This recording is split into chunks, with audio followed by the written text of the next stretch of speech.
Shabbat Shalom. Shabbat Shalom. Shabbat Shalom. And this week we are having a parasha that's called Shoftim. So we're going to discuss about this parasha this week.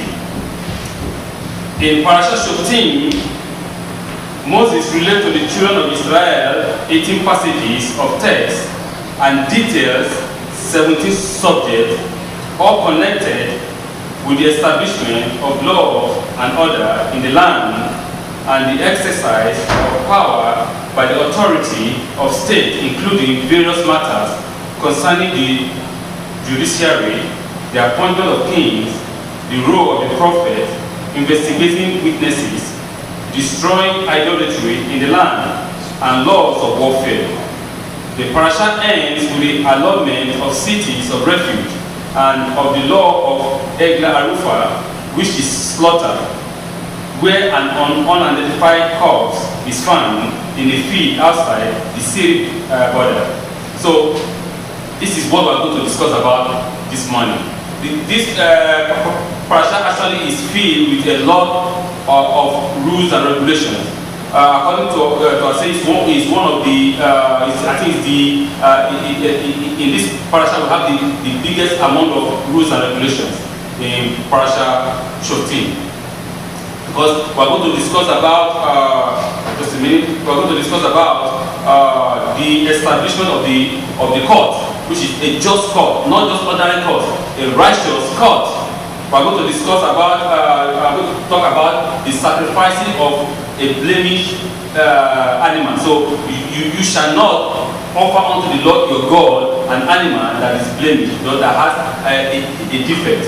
All right. Then we're going to discuss about the death penalty for those that worship idols.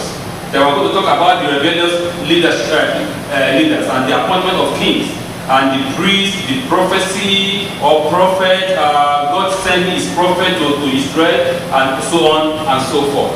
So I would like you to please be a little bit patient with me and listen perfectly, because this parasha is concerned us actually today. It is very, very important, especially when we see the way our life are going, when we see the way our countries are going, when we see the way the world affair is going. So we need to be very, very attentive to listen and to what the Holy One, blessed be He, actually is teaching us. Because He said that you shall not pervert justice, you shall not show favoritism, and you shall not take a bribe, for bribery blinds the eyes of the wise and pervert just word. Justice, justice, righteousness, righteousness shall you pursue, that you may live and possess the land which Adonai your God is giving you. That is Deuteronomy 16:19 to 20. And I repeat again, justice, justice shall you pursue. He's not saying pursue justice. God is emphasizing, is making it explicitly clear here that you shall pursue righteousness. Righteousness and righteousness you shall pursue. Looking at the way our country or our world is being built now, people doesn't even care. Bribery blinds the eyes of the righteous. Before you know it,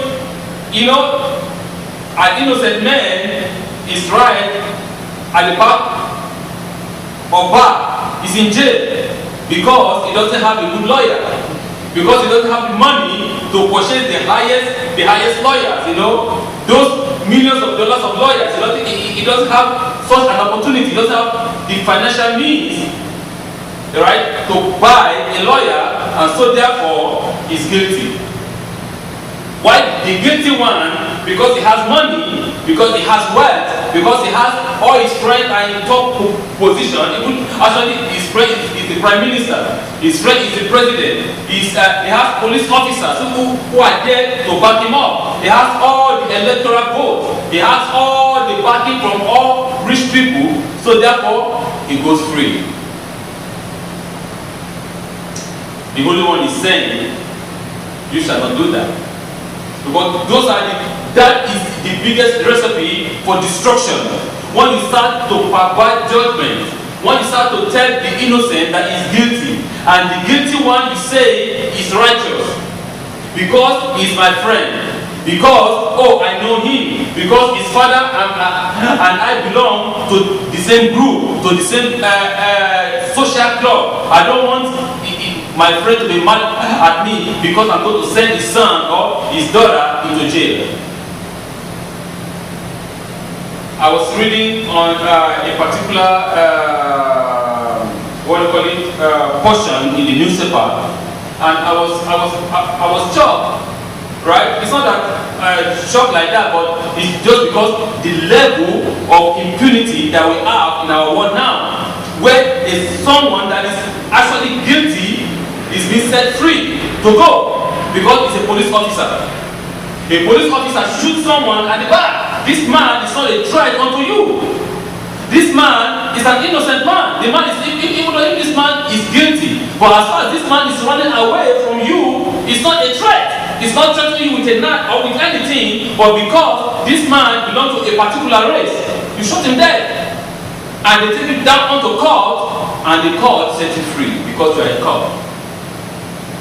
Those are the things that God is saying we shall not do. You shall establish a just court. You shall establish a righteous court. Righteousness you shall pursue, says the Lord. It's enough of us playing game with the Holy One. We think that we set that man free, but I'm telling you that man will meet his judgment in due season. That is for sure. If the court system of this world will not judge him, I believe you me, the court system of the Holy One, the court system of the heavenly power will get in one way or the other. You shall not pervert justice. You shall not have show favoritism. It doesn't matter. He belongs to my race, he doesn't belong to my race. He is a woman or is a man. He is a child or he is an adult. You shall not show favoritism. Oh, you know, this one and my clan, I'm going to be showing them favoritism. And these people do not belong to my clan. Oh, I hate them. And if your clan did something that is wrong, you close your eyes because they are yours. No. Justice, righteousness, you shall pursue. The word shoftim means judges, to appoint judge, to judge the matters. The first stage of establishing law and order in the land is by appointing judges, that is shoftim. And then you can now choose an officer who is going to do what? Who is going to enforce the law. Because there is no need for us to have a law and there is nobody to enforce it. That law is not going to work. So God is teaching us a system of government, how to maintain order and orderliness in the society. Because everything cannot be going, zigzag. Everything cannot be poetic. No, God is telling us this is how to maintain orderliness in your community, in your state, in your family, in the country at large, in the province. People cannot just be doing whatever they want. No, there is rules, there is regulations, and there are laws that govern every state. So everyone is what is bound to do what, to follow these regulations and these rules. No one is above the law. But in our world today, people are above the law. I was discussing a matter this morning with my wife. Yes, I don't like when you apply a rule or a particular rule applies to a particular group of people, but to this particular group of people it doesn't apply. No. If we make a law and we make a rule, everybody is bound to do what, to obey that rule and that regulations. It doesn't matter you are the son of the prime minister, you are the prime minister yourself, or you are the president. It doesn't matter. You have to follow, because if you as the leader does not follow the rule that is set, how much more the people who will follow, because the leader does not show example. The Holy One blessed He is telling us that we have to live by example. He told us through 3 or 4 weeks ago in our parasha that this shall be your wisdom before the other people. What is going to be our wisdom? Because we follow one true living God. Because they shall come and see, oh wow, these people are different. The Jewish people who don't do evangelism the way the Christian does. In Judaism, we don't do evangelism the way the Christian do. We don't go to different homes or different houses, not indoors, saying, oh, come to Yeshua. But God is saying that you shall be a witness. How shall we be a witness? Our life shall be a witness unto others when they see that we live a different life. You might go to different houses and knock your door, but your life does not show an example. How will they follow you? This shall be your wisdom in the eyes of the nations, that you serve the one and only true God. When they see the way we serve God with all our heart, with all our soul, with all our mind, when we see that we offer our creator the best of the best, then they will come and say, oh, these are different people. That is the witness to them. And then we come and join us. Then we see that, these people are absolutely not like us. Righteousness, you shall pursue. God is telling us that we shall take hold, we shall hold fast unto justice. We shall not pervert righteousness, we shall not take bribe. Oh, you know what? The election is coming. We have, this so-called pack, a lot of them. Oh no, I donate 10,000, I donate 2 million, I donate 10 million. Some people donate billions of dollars. Why? Because they are seeking favoritism. When I become the president, then I can do what? It's not free of charge. The money is not free. Nothing is free under the sun. As I said, you have to pay back one way or the other. How shall you pay back? How can we pay back? Then you just giving them contracts. A contract that is a rule that is said that this is how the contract is going to be built. People have to bid for the contract. You take all those rules and those regulations, you put it on one side, because this contractor support me when I was bidding for the what? For the presidency, or as a senator, or as a congressman. So therefore, all the rules and the regulations that are involved in bidding, I take it aside, I just give it to him free of charge. Saying, you know what? This contract that worth $200 million is yours. People know there are people who knows the job more than him, but because they didn't support me, I won't give them that contract. The president will stand up and say, these are the group that support me. Then he's supporting them, showing them favoritism because they supported you. The Holy One, blessed be He, is saying, we shall not do that. You shall not show favoritism no matter what. You shall not be afraid of people's presence. Because, oh, you know what? I'm scared of his face. Or I'm afraid if I judge the son, he's going to go back and deal with me. No.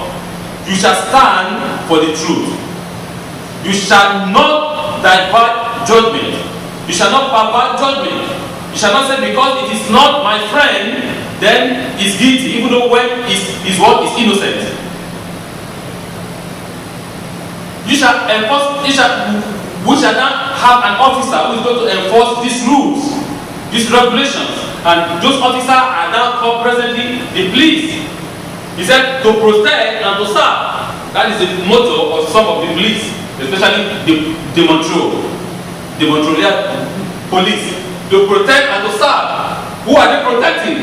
They are protecting the big men. These people are not protecting the poor men. Absolutely no.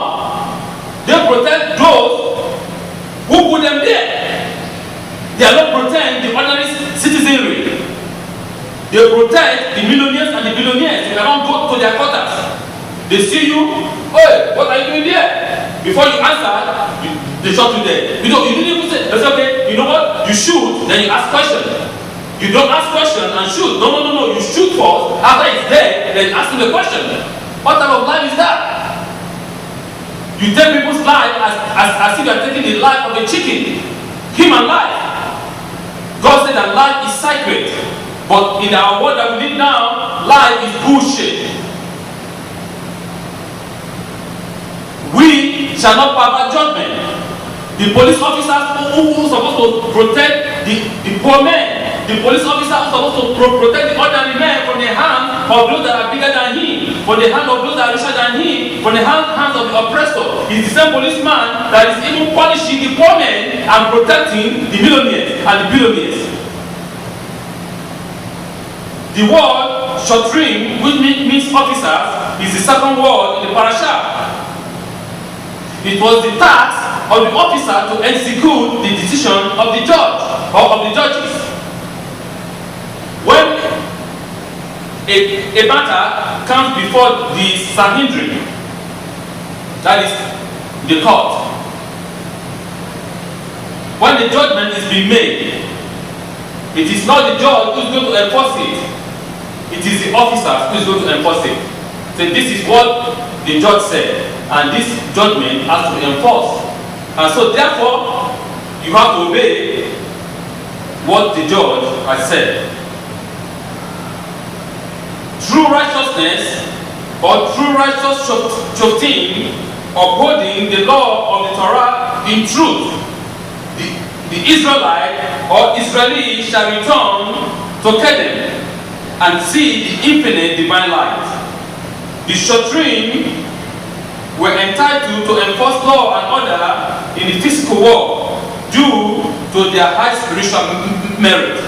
These officers, these shotrim, are not just ordinary men.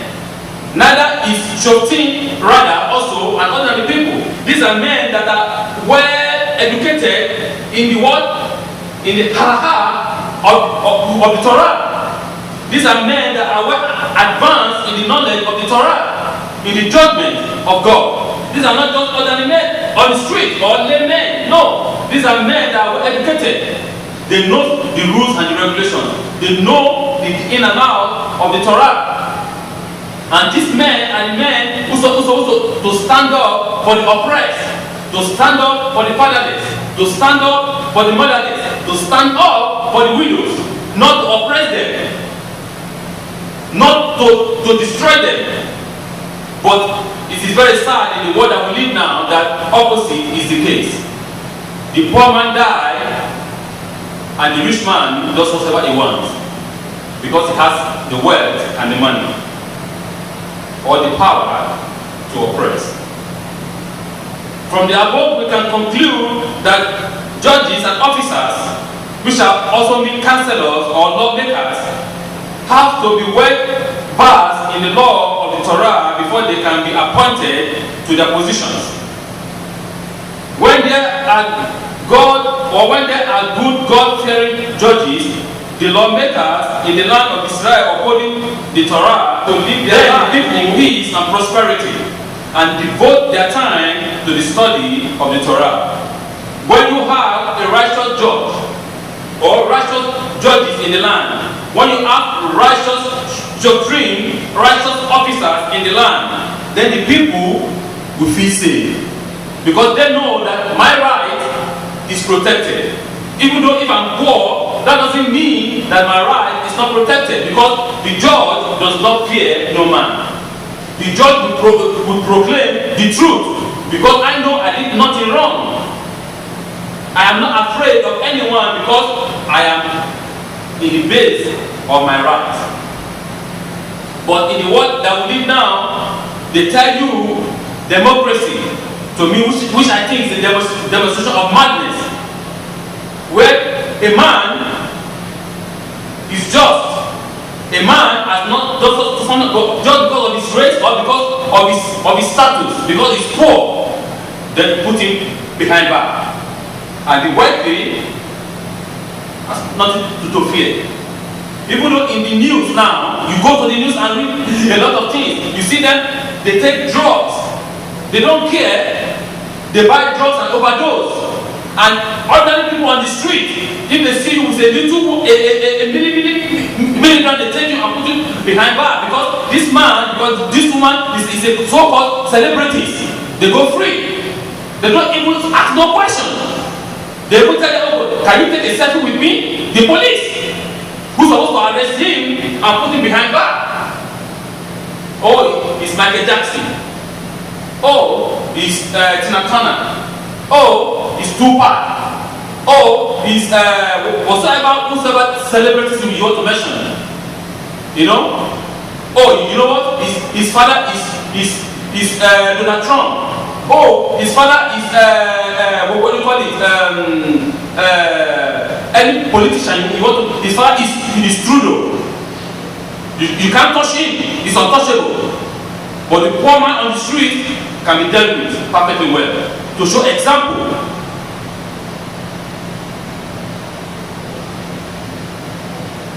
This fundamental belief was incorporated by the sages in the 11th blessing of the Amidah prayer. Prayer of the 18 blessings. Said daily 3 times. The 11th blessing of the Amidah called Barkat Hadin, the blessing of the judgment. In this blessing, Israel required a request from Adonai to restore our judges as at the first, and a counselor as in former times. We pray to the Holy One, blessed be He, that He should restore our judges as the first, and all our officers and our counselor as the former time. Why? Because we want to go back to Canaan. We want to go back to the Garden of Eden, where righteousness and faithfulness reign, where I am not being oppressed because of my status, or because of who I am, or because of my race, or because of my eye color, or because of my hair color, or because of the country where I am born. No, everything is equal before God. Everyone is equal. Be whosoever you want to be. The judge of the ends of the earth does not fear face. He does not respect a person.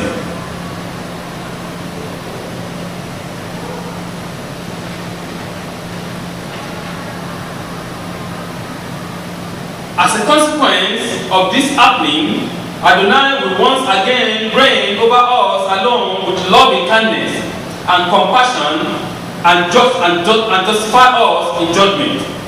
This is because Adonai loves righteousness, charity, and justice. You shall not pervert justice, I'm repeating again. You shall not show favoritism. You shall not take a bribe, for bribery blind the eyes of the judge, or pervert the word of the wise. Justice and justice, righteousness and righteousness shall you pursue for the rest of your life. This is very important to the Holy One. A little bit of truth pushes away a lot of falsehood, said Rabbi Menachem Bar-Zara. Everybody recognizes that bribery is ruinous to any justice system. Just as bridge or a building must be built upon solid engineering principles without compromise, so too a society and every individual's life must be founded on the firm foundation of truth. Perverting justice, therefore, is a recipe for personal and national disaster. Because if we pervert justice, where is the faith in the system? Because the poor man cannot come before the judge and plead that he's innocent because he's poor, he cannot buy a lawyer. I even see a lot of cases in Ontario where they tell you, they give you a free lawyer, the government, right? And the free lawyer will tell you, you have to pay a little bit of amount of money, but this is a man who lives below a minimum wage. He cannot even feed himself. He doesn't have no spare money, right, to even give a lawyer. The lawyer will come to the court and just sit down. The government is going to pay him, right? You, as the person that is supposed to defend you, are going to be the one even defending the lawyer.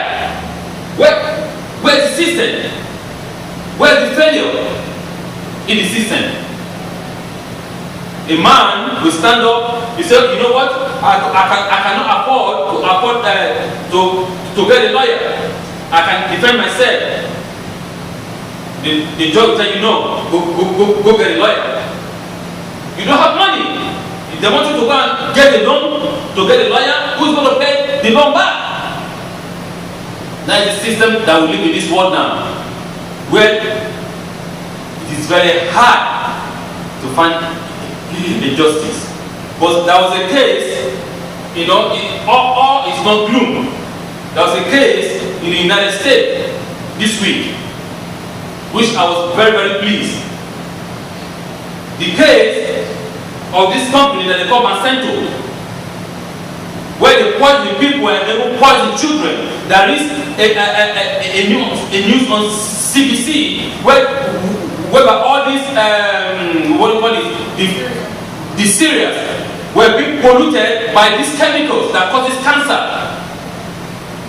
They knowingly poison your children, our children, telling you that they have to do what? They have to maintain the population. Who are you to maintain the population? God maintains the population. The earth cannot feed all your population. Who are you to decide that? Are you God? They knowingly poison people. This GMO and this GMO and this GMO. They spread their land with all these chemicals. And then at the end you wonder why people are dying of different kinds of cancers. I thank God that there is a woman, a judge, who see that this is not right. Even though when many years away, many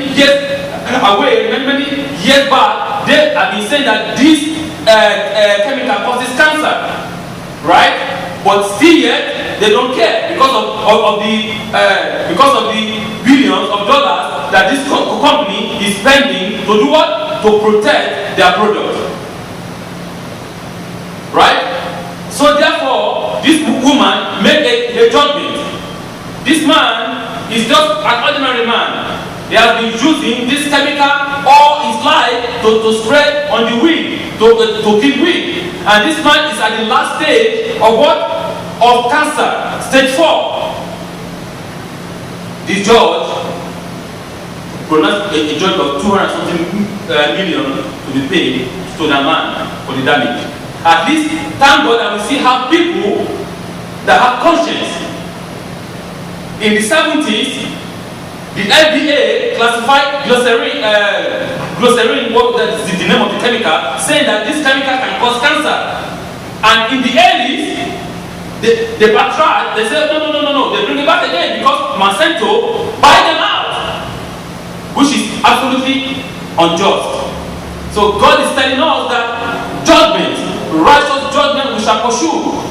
It is very important for justice to be paid or to be said unto the people. Justice is very important. It doesn't matter if you are poor, but if you have faith in the system, if you have faith that my right is protected, then the community, the country, the people are what? Are protected. But if they don't have faith in the system, then what are they living for? What are we living for? Because there is no justice in the system. Judges and officers you shall appoint for yourself in all your cities, which Adonai your Elohim gives you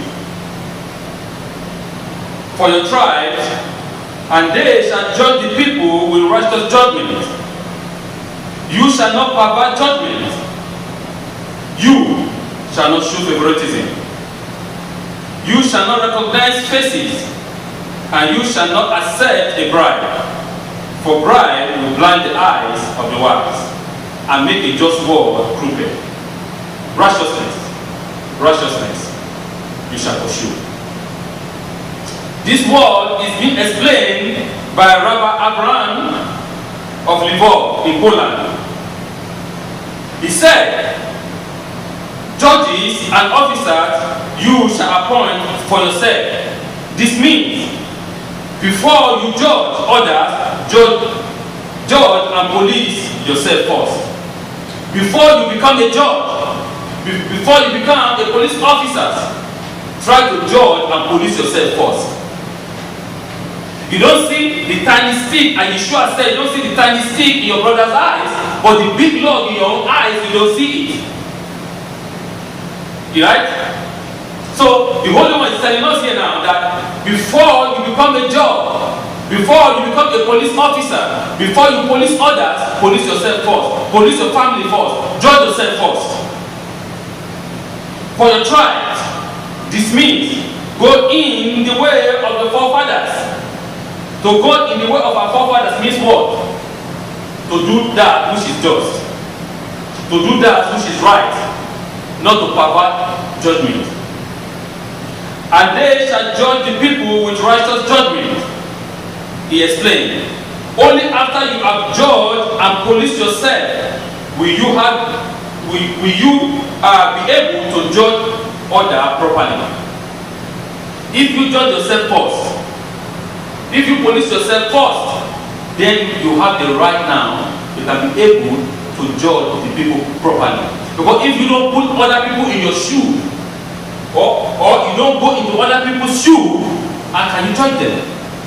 Somebody is saying that they cannot eat, but in your own life, you have never ever experienced hunger. How can you even know how that man is feeling? You've always in your life lived in the palace. You always your entire life live under the golden spoon or the silver spoon.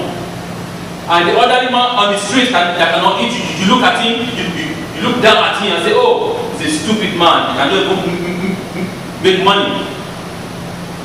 Right? As if it is just like that. Because you are favored by your fathers or through your parents that are rich. You have never experienced hunger in your life. So if a hungry man is telling you that he's hungry, of course you can't understand.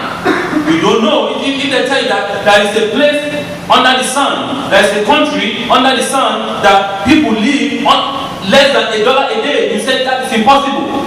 That is not true. Because there is no way a man can live under $1 a day. Where people cannot even though they can't even have 50 cents. You say that is not possible. Of course, because you've never been there, because you've never experienced that in your entire life. But there are people like that. In a country that we call the blessed country, take for example Canada, where we throw food away into garbage, good food. But there are people, there are countries and places where children go starving, where they've never even tasted food for the past 2 days.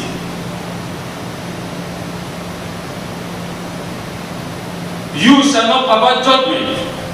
You shall not recognize faces. Rabbi Abraham explained. The Zohar teaches that Moshe Rabbeinu will read a person's innocence or guilt on his face. You, however, should not attempt this. You shall not accept a bribe, for the bribe will blind the eyes of the wise.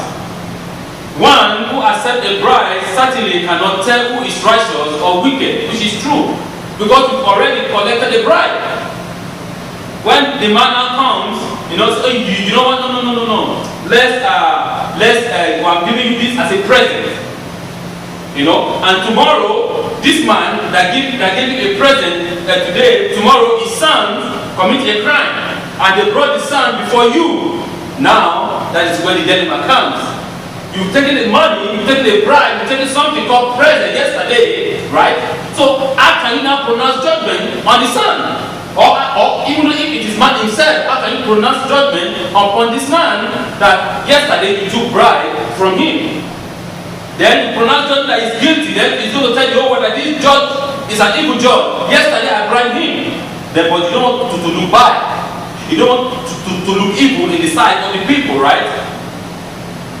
Your job is to keep righteousness on the feet and make the evil reign. You pronounced and said, this is my judgment.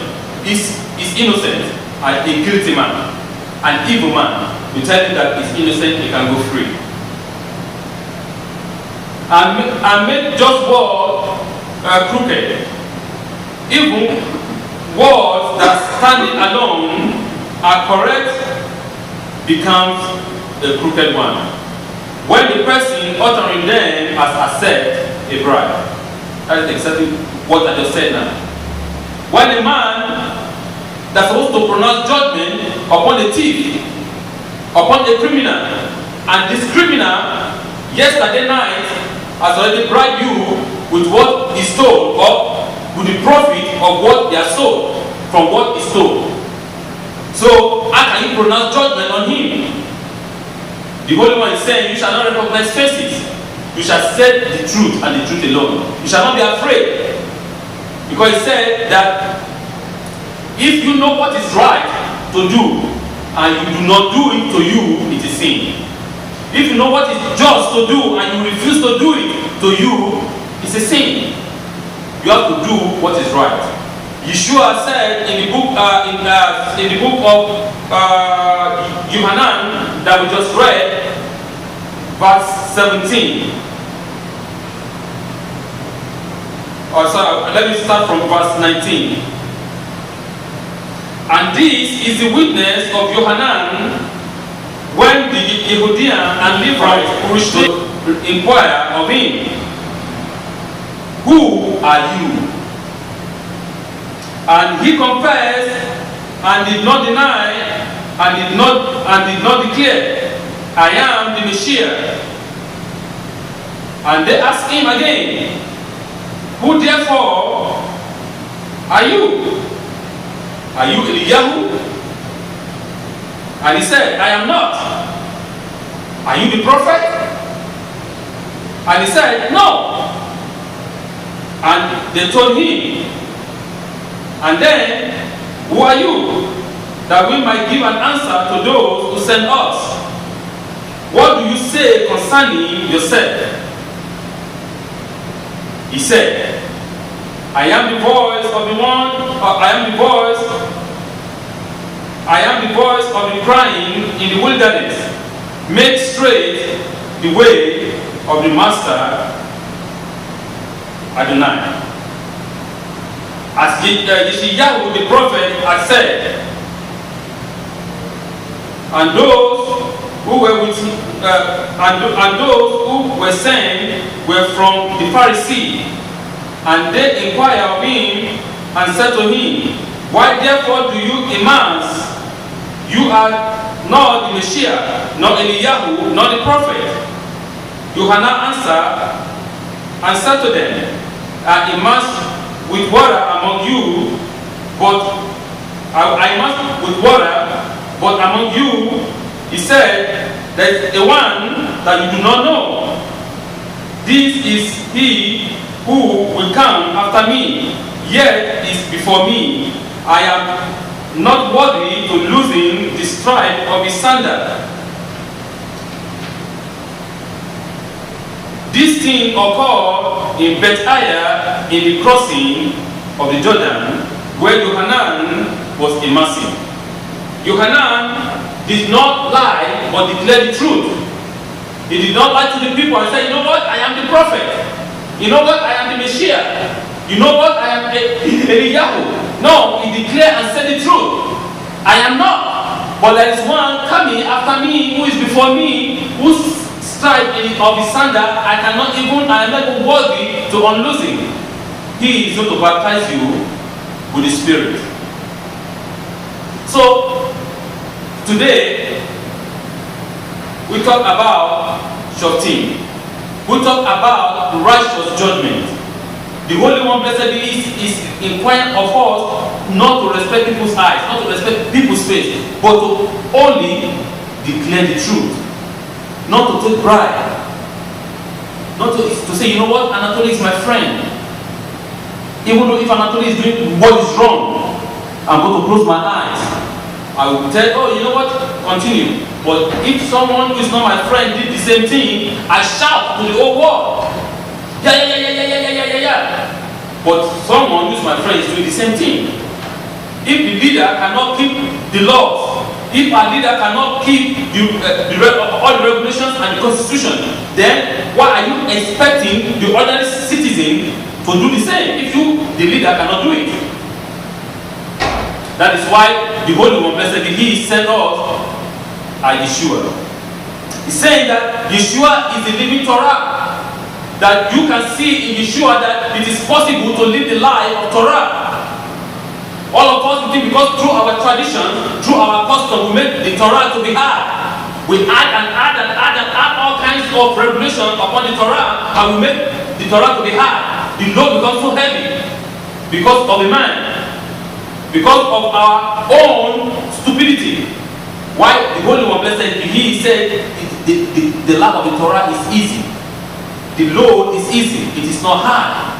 Yeshua came to show us the road to the Torah, to bring us back to the Torah, to take us away from all those regulations, from all those rules, from all those customs that doesn't give glory to the Almighty, that are all man-made. Yeshua came to lead us into the path of righteousness. Yeshua showed us how to live the life of the Torah easy. Yeshua did not come to take us away from the Torah. He said that is not my message. My message is to make the Torah to fulfill what is written in the Torah through the hands of Moshe. Right? The Torah is life. The Torah is a tree of life. It is a tree of life to those who take hold of it. It is a tree of life if you follow it unto the end. You shall survive, you shall live. He said, today I present before you life and death, but I advise you as your creator to choose life, to choose the Torah and to walk in my path, in the path of justice and the path of righteousness. Torah gives us life. Yeshua is the living Torah. He said, I am the way, the truth, and the life. No one comes unto the Father but through me. What does that mean? He's not saying that through me as a person. He said that through me as the Torah, no one can attain unto the level of righteousness that Moshe attained without the Torah. Torah is the way of life. Torah is life itself. So when you follow it, you will have life. Parashat 15. The judges.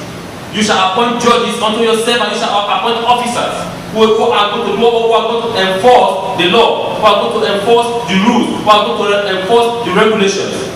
But if we say that, okay, we have laws and nobody enforces them, then what's the purpose of the law?